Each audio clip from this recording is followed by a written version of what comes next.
Hi, everybody. Welcome to The Signal. It is a podcast where we sit and speak to recruitment founders, recruiters, anyone in recruitment building a space at this moment in time. And we have an honest conversation to figure out what's going on in the industry.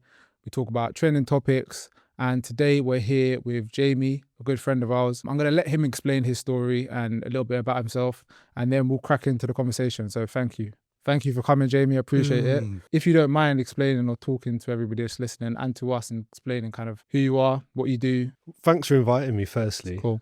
I'm in the recruitment industry, have been for, I read your notes, it said 9 years, but 8 years. Just started off as a normal recruitment consultant, young, wanted to make money, learnt the ropes. Luckily, I joined a good company. They train me up well, which you don't get in many companies now. Companies just want to make money. So they're like sticking people on the phone. I joined a good company and they spent 6 months sort of teaching me the fundamentals from the candidate side first, then transitioning into the client side. So yeah, I just started there and was ambitious. My background is athletics, so I've always had that sporty mentality, always think I can win. Just wanted to apply that to recruitment. So why recruitment? Be easy. You know what? It was just because I saw people at the time that were around me going into it, and they were like, recruitment. I made $5,000 this month. I made $6,000. I was like, you know, I got that self-belief. I was like, if you're making... you can do that, imagine what I can do. Yeah. So I had that. And I had that mentality for the first 2 years. And that's where I went from like just scraping through, because it's such a revolving door industry. Yeah. You got to perform. So for the first 2 years, it was like a scraping through, trying to hang on. Yeah. Well, like what was the first blocker that you kind of hit? Because obviously you had a certain expectation of what it's going to be like. So where did that kind of change? Wasn't the industry itself, it was the people I was working with. Okay. Because you got the top boys and they want to stay the top boys, and they want you to do well, but they don't want you to beat them. So when you start knocking on the door, they start blocking you in a way. What do you mean by that? Because some people won't understand how they could possibly block you. It's just corrupt, basically. You know, you've got rules that you are told to adhere to, but they're breaking the rules. If you're, awake, you quickly figure that out, and then you've got to then put your own tactics in play of how to beat their corruption. Outsmart them. Yeah. You know, they were like, you can't call clients. I'm staying after work and I'm calling clients. What they're going to say when I win one? Why have you done that? Yeah, not going to say. So when did you start questioning it? Because obviously your intuition kind of overrid their judgment at some point. Yeah, about 3 months in, when I clocked the game, why are they telling me not to make them more money? I don't understand how does that make any sense? It was to keep those who were making them the most money happy. And when I did win my first client, I had to give it away. They framed it in a way of, you do these roles, so I would do the tech roles and they do the sales roles. So if I win a client and they've got a sales vacancy, I have to hand that over. Yeah. And then the tech roles I get to keep. And it was meant to be like that, back and forth. But then I found out it wasn't coming back the other way. I don't know, I didn't get fired, but I didn't. So obviously from that point, this, like you said, the first 2 years was constant kind of struggle, constant like with highs and lows, but never ultimately self-realizing like, okay, this is where I'm going. It was kind of back and forth. How did you get from that point to then being the top bidder at that company? I wasn't the top biller at that first company. Okay. I was like very below my target, like 98%. So that was the first year. Yeah. And then I went into the second year and I was doing like a lot better. Like I was beating some of the top boys and like for the first part of the quarter. And that's when it really started getting a bit ropey. Like they were just moving mad. Like the owner was trying to tell me to call people at certain times and just trying to dictate my day. And I was like, I'm like doing well, just fuck off, like Yeah. leave me alone. It just got to a point where they were trying to get me out.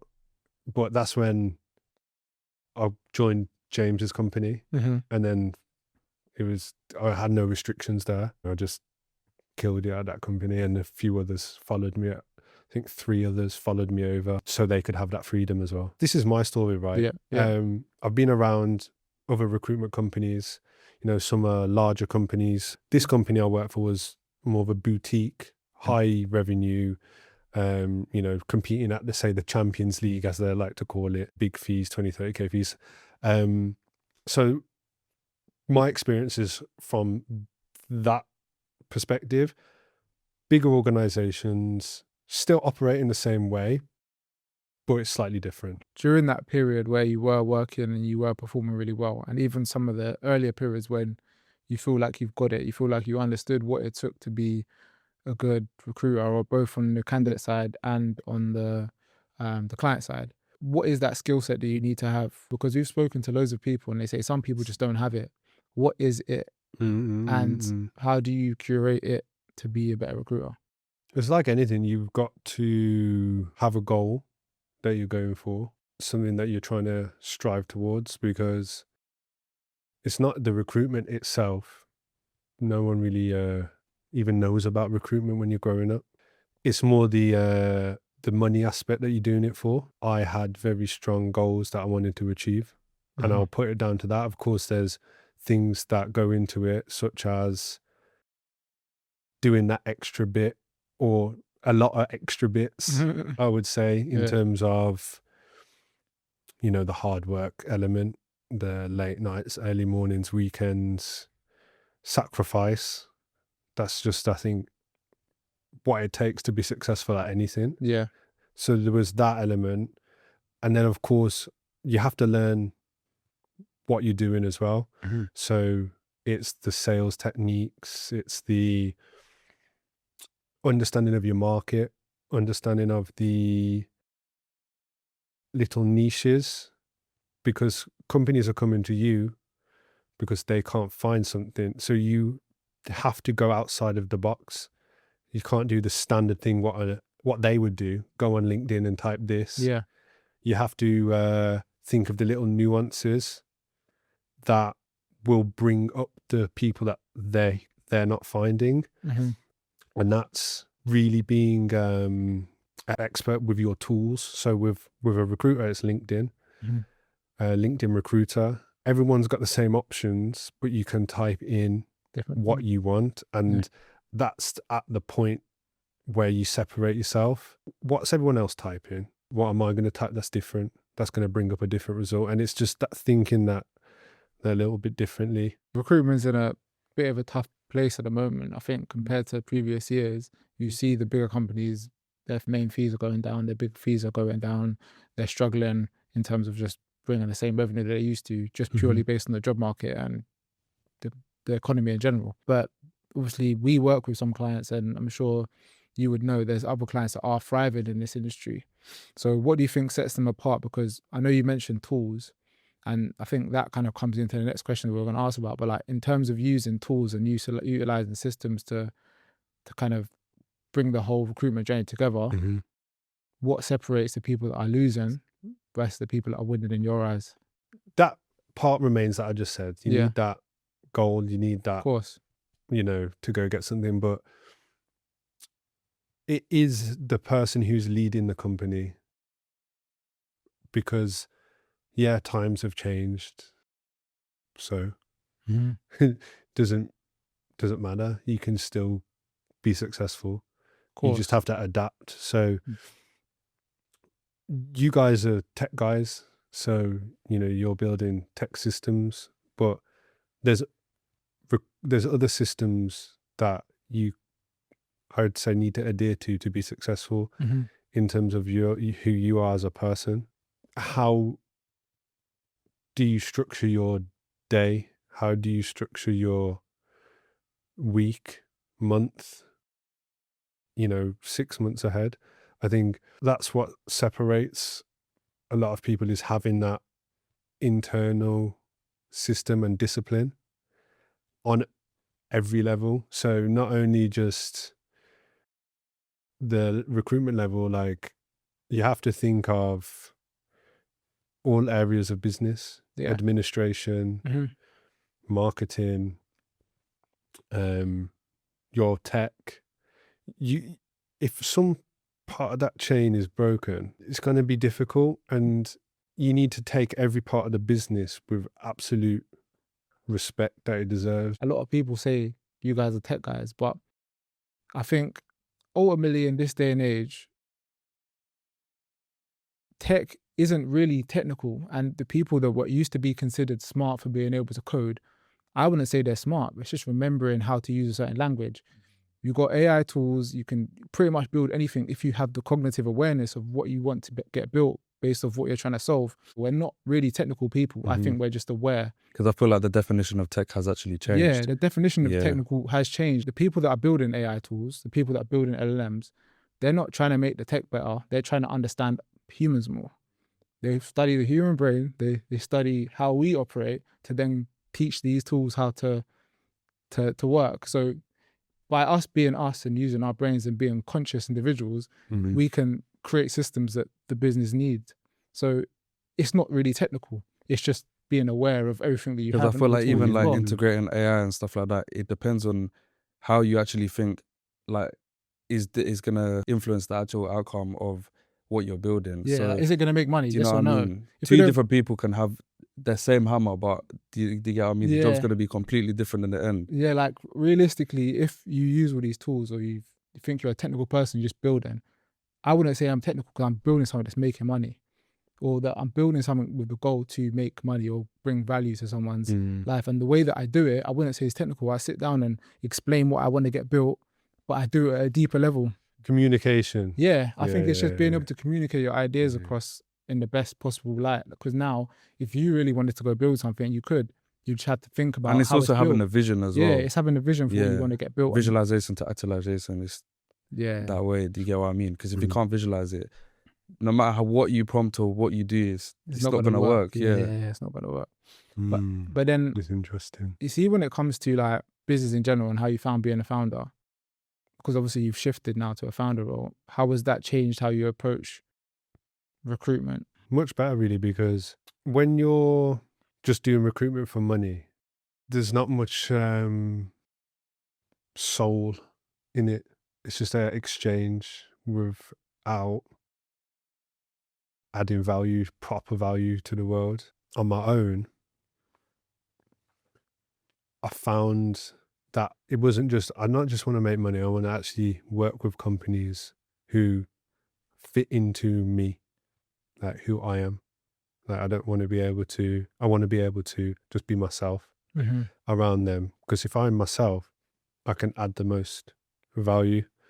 I can take my time, really understand them, because at the end of the day, a business is just people. And you need to understand the people in order to give them what they want. The trust is the biggest thing that lacks, and the only reason you get repeat business is when people trust you. So to be attentive and to care about someone is the first way to show them that they can trust you. Yeah. If you're not aware that someone else wants you to adhere to them or make them feel like they're someone, then it's not going to work. Same thing with all the things we build. But yeah, I get. I think the best way to explain it to someone that's not in recruitment is, you go to a nice restaurant, you expect to be, treated well. You expect everything to be correct. Ultimately, it's just customer service. Yeah. There's a standard, yeah. Yeah, just like every touch point, like when you're dealing with a client, I think that's the difference between previous, because you're always trying to just bash numbers. What made you think like that though? Because some people will be in recruitment for 10, 20, 30 years and still live by that mindset. So what shifted you to be able to now think from a more conscious or spiritual standpoint of what you're actually doing and how it's helping people? Because I think a lot of the people we speak to don't know what that shift is or why people have that shift. But what kind of gave that for you? It's deep, that is. Sorry. I'm a deep person, bro. If we weren't recorded, we could go deeper. Yeah, but, that's deep. in a simple way, I just don't care what any standard is anymore. I want to shape my life and my reality how I want to see it. I think the way I want to think, and then if I think that, my life is the way I want it to be. Mhm. So what kind of results have you seen from that mindset shift? So I've got the best clients I've ever had. I was on the phone to him last night. Shout out Krishna. You could probably get Yeah. him on this podcast. Yeah. But I'm able to speak to him like a friend. Yeah, that's what you want, really. Do you know what it is? It's so funny you said that, because I think prior to me bringing in Malik, I was very much in that loop of, okay, anybody needs to get served. Do you get what I mean? Anybody can get it, man. Who wants it, they can get it. Yeah. But as soon as he came on, he said to me, like, look, you've got a couple clients in here that don't value what you're doing, and what you've got is valuable. So respect yourself and do what you want. And then the clients that you get will be your friends. And as soon as we cut them off, as soon as we flip that ethos, everybody we speak to is like a friend. Yeah, alliance. It aligns. Yeah, Like you yeah. get on the phone or you're calling them about something or whatever, and you're able to get to say, oh, come jump on the podcast, or you're able to say, oh, let's go get some food, or it's just a normal flow because they actually respect you, and because you're just showing that you've got the same kind of thing, you're trying to help them. You actually want to help them. And I think before, I was definitely thinking from more of a framework of I need that money, but Yeah, and it's just forcing rapport that's not really yeah, there. it like- doesn't make sense to do it. Yeah. That's the worst thing that I found in when I was employed and in that like recruitment consultant. It's hard work. It's draining. You're just like a mirror, and you're like mirroring like some human resource director from San Francisco, and like You don't like that. what the hell? Yeah. Do you know what I mean? And do you feel like it affected you in any way? Like having to do that over and over again? I just lost. Wasn't in touch with myself at all. Like I didn't know like what this wanted. Do you know what I mean? Yeah. How did you form a relationship with James? And obviously explain to everybody who James is and who he is to you. James is my business partner for Flink Remotely, which is one of my companies that I'm running at the moment. So I met James really briefly at my first job. He was leaving, I was joining. He was leaving on Lunch Club, 100% Club, you know, how it was in recruitment 5 years ago. You go out, get smashed. Yeah. And then everyone else joins you and you go out and just have a nice night out. So I got invited to that because it was my first week, and then it was me and James that were the last ones there. And we went to Fumo. As soon as I get in there, like we get heckled, like, come to our table. We were getting fed like kings. This is his first experience of meeting me, really. So that stuck in his head, like, who's this guy? Like, we go out and we just get free, like, you know, get heckled. Like, what is this? So he's always had this impression of me in his head. And then he heard that I was doing well. So when he started his company, he approached me, and then I joined his company. Yeah, and then I smashed it with him. We did crazy numbers. He grew his company from just me to like 30 people. And then when I left his company to start my own thing, we stayed in contact. And, you know, Flink came in my inbox, like opportunity. And I just thought, you know what? We've made lots of money together. We get on. We've worked well together. And I asked him if he wants to join. For everybody else that doesn't know what Flink does, right? What does Flink do, and how does it fit into the current landscape of the market? Flink Remotely, of course, is a recruitment company, but we specialize in South African staff. So anywhere in South Africa, they work remotely, hence the name Flink Remotely. So they are set up by us in terms of the candidates. You know, we get them great Wi-Fi, laptops, power generators, anything that they need to stay online and do their job. vet those candidates thoroughly with our system, and then UK clients who want to save considerable money Mhm. but still need to grow are snapping these guys up. Mhm. And that's across all different roles. Any role that can be pretty much done remotely, so from tech development to marketing to sales to admin to finance. That's what Flink does. So I'm interested, why South Africa?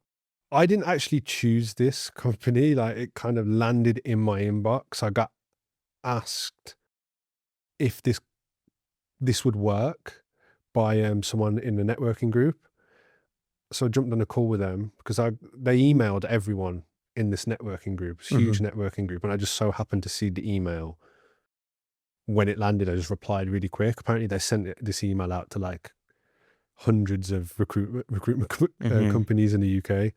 And I just jumped on a call with them and they said, would this work? And I said, don't see why not.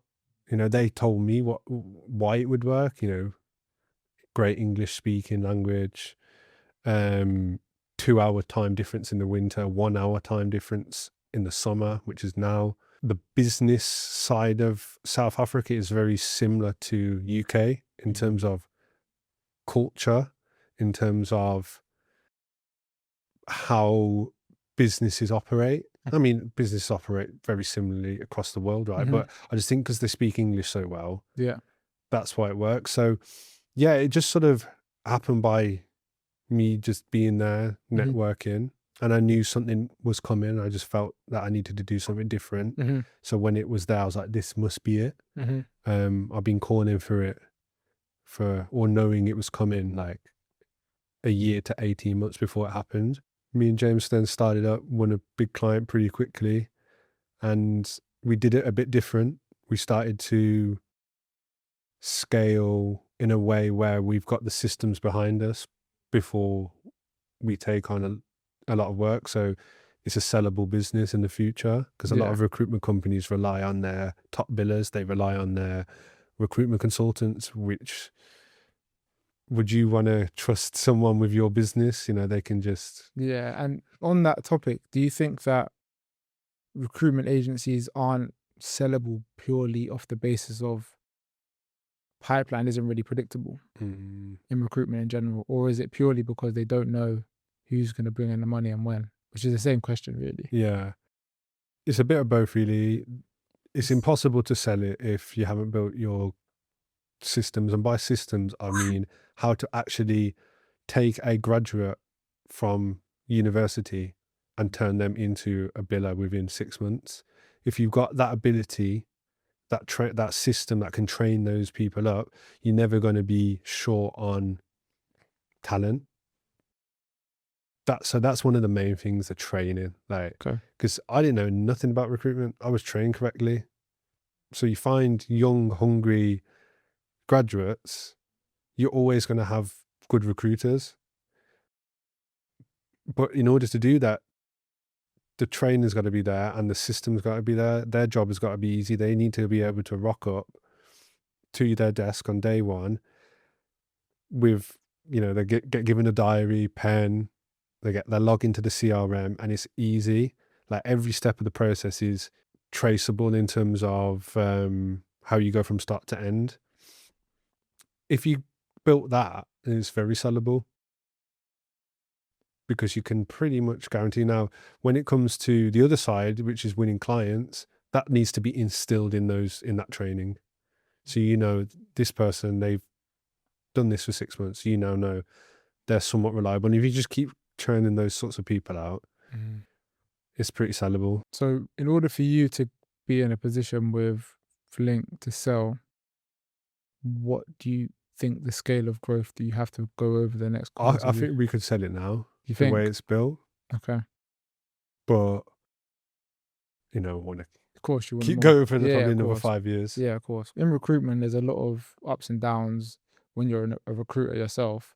Through some of those people we've spoken to, we've heard some crazy stories. What's been your worst day in recruitment? There's been those times where you've had a week off and you maybe have gone on holiday or spent some time at home. Yeah. And you come back and your pipeline's not good. You you've got no clients coming in, and you just think like, and you see everyone else doing well, and you just think, what am I going to do? Like, how am I going to do this? Serious. So that's that. But then the worst day was, when you think you've done closed a big deal. That's I what think takes I it. had one that was like, I think it was like 70K. The month was going to be like 70K, and contracts were signed, resigned, and everything. And then you wake up, I'm going to stay where I'm at after working on it like for a long time. months. And like you got this big commission coming in, it's going to save you quarter or Yeah. make you hit target. So it's when those deals go down last minute. Imagine, I've got this lady. Yeah. She might watch this. We're good friends now. Yeah. I've got a like a 180 base, relocation to another country paid, school, kids private school paid, Serious. shares in the company. What? And she's like, they were like, this is crazy package. Like, Yeah. we don't do this. Yeah. Sign on bonus. Like a footballer. Yeah. Sign on bonus is like 20 or 30K, something like that. Yeah. And I was like, woof. Nuts. What more can Yeah. we do? And she regrets it. We keep in touch. But Mhm. yeah, that was a mad one. That's nuts. So how did you overcome that kind of disappointment? I was like, you know what? I'm still making 15 grand this month. Fair enough. Yeah, it's not that bad. It's all right. Yeah. It was one of them. I was doing well. Yeah. But I remember I couldn't get out of bed. I was like, I'm not coming into work today. I felt like paralyzed. It was you crazy. Would do, you would do. I would be going. There's something wrong with me because things that happen to me, I will go to the person's door. Yeah. You need to go sign that. It's because you visualized it in your head. In my head, I've already pictured it happening. Yeah, and it's already happened and in then your what head. they do, I'm like, you need to figure that out. Like, When things like that happen, why do you think that is? well, I think it's for a reason. Like, I think those things don't happen because you've already kind of given it to yourself. And this is like, me and Malik talk about this all the time, yeah?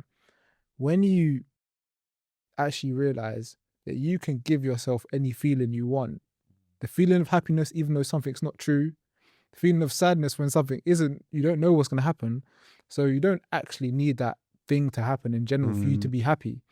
So by letting reality tell you when to be happy, whatever forces there are, prove to you that I can change everything if I really want to, and you should be grateful for your situation now. Yeah, the right of your own fortune. That's what I think it is. Gratitude. Yeah, it's being grateful. As soon as you have a mishap or things don't go your way, and you go into sorrow or you go into sadness, if you do that, you're admitting defeat and you're saying that this didn't happen for a reason. There's always a good thing to learn in anything that happens negative.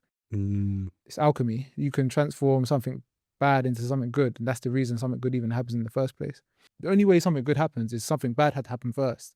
It's the law of creation. And it's testing your own limits as well, because I think it's understanding that there's a whole infinite source out there. Yeah. Do you get what I mean? So even if something that's perceived as negative happens, there's always something good that's going to come from it. Well, there's a seed inside anything negative to make it positive, supposedly bad, because nothing is actually bad, it's just difficult. If something is difficult that's happening, I just think, what can I take from this? And it's understanding the frequencies as well behind it. The thing that actually got me even into all of this, doing all of this stuff we're doing now, was a bad time. I got made redundant from my job during COVID times, and I had to get a job. Like, I just bought my first house. I left uni, got made redundant as I bought my house coming out of uni. So I'm 21, got a house, don't have a job, and it's the beginning of COVID. So I'm like, you're like, what? No. I built a robot that will apply for jobs while I'm sleeping. So it would apply for any single job it basically tailored my CV for every job. It's probably wrong to do that, but I did it because I needed to get a job. So it was applying while sleeping. But even COVID times, you're not really getting any type of people offering you jobs. But because of the scale of what I was doing, I ended up getting loads of contracts. So during COVID, I was working multiple contracts. And then from all the contracts I worked and what I learned building, I realized you can build systems. And then I started doing it. It was a start. Because my lowest time created my created what we're building now. And I feel like that's for everything. If something happens that's bad, if you actually just see it as, okay, this has only happened so I can go to the next stage. Yeah. It's people that fold at that stage don't deserve to get to the next stage. Yeah. People that let the It's tough. loss kill them. You only lose if you quit. Do you know what I mean? Like, you could be doing this forever. If I die doing it, I don't lose. Do you get what I mean? That's the mindset you gotta have with regards to anything. And I think you kind of showed that with the recruitment stuff as well. Like, if you have the discipline mindset, if you have the ability to believe in yourself, the ability to push through when things are hard, anything's achievable. Whether that's recruitment, whether that's being an athletic runner, whether that's being the next Ronaldo, it's just all self-belief. That's it. Like right now, I'm in this mindset that like I'm getting back on the track. I'm going to compete next year. Like I think I'll be better than I was because my mindset's different. And I'm like, I'm going to get a Gymshark sponsorship. I'm going to get him mad. Like I will make it happen. Just because it's something fun to do. Yeah. Why not? Why not, bro? If you can visualize it can happen. Like, that's literally it. But as soon as any seed of doubt comes into your mind, that doubt is basically telling you that you can do it, because there wouldn't be doubt in your mind if you could. If you couldn't see what you're trying to go after. I just like it as a game. Yeah. Like, I enjoy that. I'm being drawn to that. So let's be the best at it. So with that then, because obviously this is recruitment stuff, but I don't care. We can talk about anything you want. With regards to like the whole content, social media, you've spoken to me about it. That's something that you're kind of getting involved in. You've done some content, you've done other types of things. Where do you think you're going to go with content in general? Yeah, so content it started via my partner, Rebecca, who runs Aurus Crystals, which I sort of head up the operations for now, which has helped me tremendously in everything that we just discussed about why I do anything. I'm wearing something now. Yeah. This pendant here. It's basically formed from a meteorite crash. Okay. Yeah. So it's like crazy. It's come from out of space. Yeah. Basically, it's got outer space energy. That has helped my understanding of what I'm doing here on this earth. Understanding that we're so small and we're so big at the same time. Yeah. We're everything. That's made me realize like what this is. Yeah, helped her build her business up.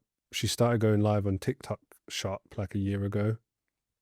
And she's just blowing up now. Like, it's nothing crazy, but it's going up there. She's doing really well. And basically that's all social media stuff. So, I started helping her like record some videos, and then I started learning how to edit.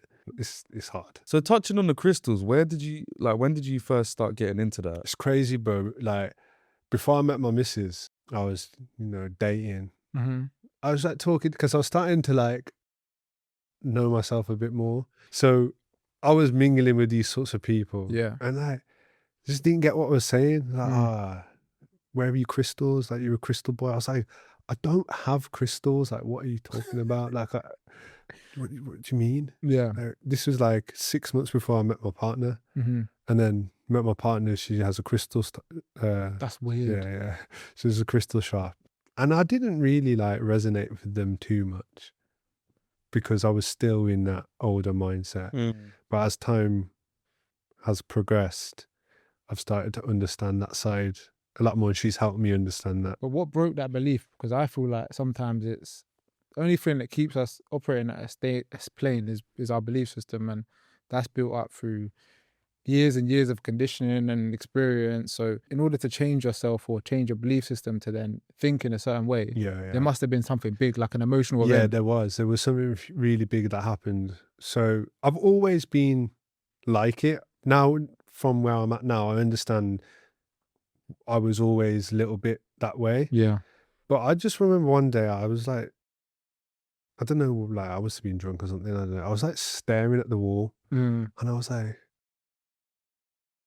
what is inside of that wall? Yeah. Like, what is it? Like, brick. Then I was like, well, what's inside the brick? More brick. And I was like, it can never end. There's always must be something smaller. And it was at that point that I was like, hang on, I could be like some bacteria on some toilet seat in a Yeah. different realm. Yeah. And that's what like started the me whole, like okay, I hear you. thinking like, what's going on here? A lot of entrepreneurs must think differently in order to be successful. I don't think it's thinking differently. I think it's being aware of how you think. We're all human. We're all built the same. But the thing that separates us is how we think, not what we're thinking.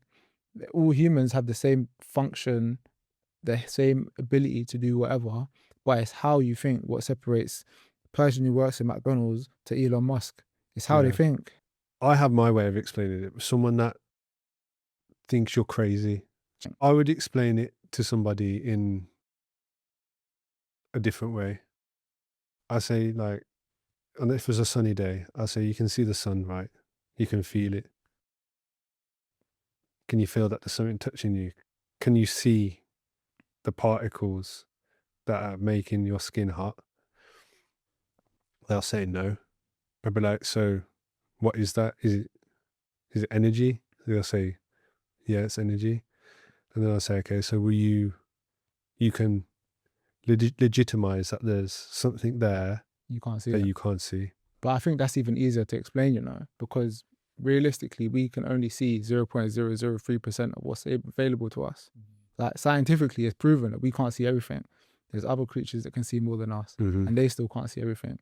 So it's obvious to anyone who pays attention that you can't see everything. So reality is basically not reality. It's an illusion because we can't even see the whole thing. And I think at the same time, people place themselves at the center of everything. Yeah. So it's like understanding that humans actually have limits. Like we can only see so far, we can only hear so far.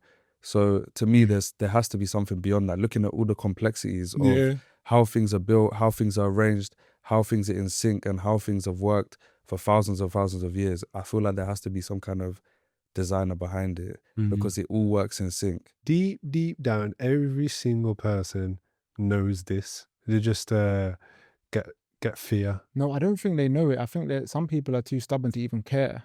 They don't want to even be aware of it because they don't think it holds anything for them. They don't think it does anything for them, for their ego. But after the ego, I feel like that's where it links on because I feel like it forces them to take accountability. Yeah. Which I feel like a lot of people don't actually want to do. Because as soon as you start thinking about this stuff, same way you've done it with the recruitment stuff, you thought, wait, hold on, is what I'm doing right? No, it's not right to be doing it like that. Yeah. Let me take a step back and actually think how I can help, how I can add value is what you said, specifically add value. Now, you adding value to someone else's life, it gives you a sense of purpose. And other people don't, they think their sense of purpose is buying some new shoes or buying a watch or drinking or like, do you know what I mean? So, and it's the accountability thing. Like, do I actually, like, some people can't be bothered to make a change because what they're doing is comfortable. And that's also linked to like so many other things. Everything that we're discussing here is what's helped me shape my business in terms of the direction it's going and how my business shows up in this world. We were talking about crystals, right? I think going back to that and the content, that's what's then helped me put myself out there. Like before, you like you're a bit self-conscious, you care about what people think, you care about the people what's he wearing, how's he talking, and all that shut off. And that's how I was able to, me and my missus, we've got a couples vlog we post every day. We just started it, but it's doing really well. LinkedIn, we're posting like 2-3 times a day across all of our different platforms. And what's the goal then? Like, what's the ultimate goal with this? Because I think, well, probably you might not view it as a goal, but like, what's the big thing you're going after through everything you're doing? One, we enjoy it. 2, it helps our expression of what we actually want, because it's a bit like you're hearing your own voice every day. You're seeing how your body is, and it makes you reflect upon who you are. So being conscious aware. Yeah.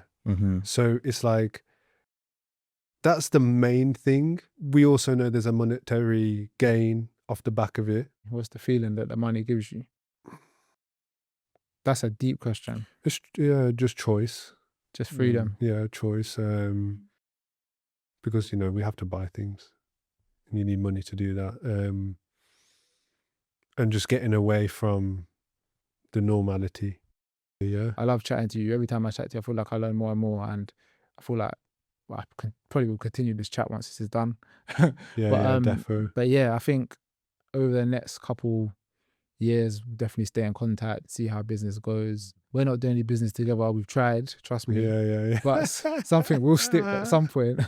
Yeah, just hope you're doing well, brother. And thank you for coming. Really appreciate it. Been an honor to come on this. So yeah, we'll stay in touch, brother. Yeah, no, thanks. And nice to meet you for the Yeah, first time. likewise. It's been good, man.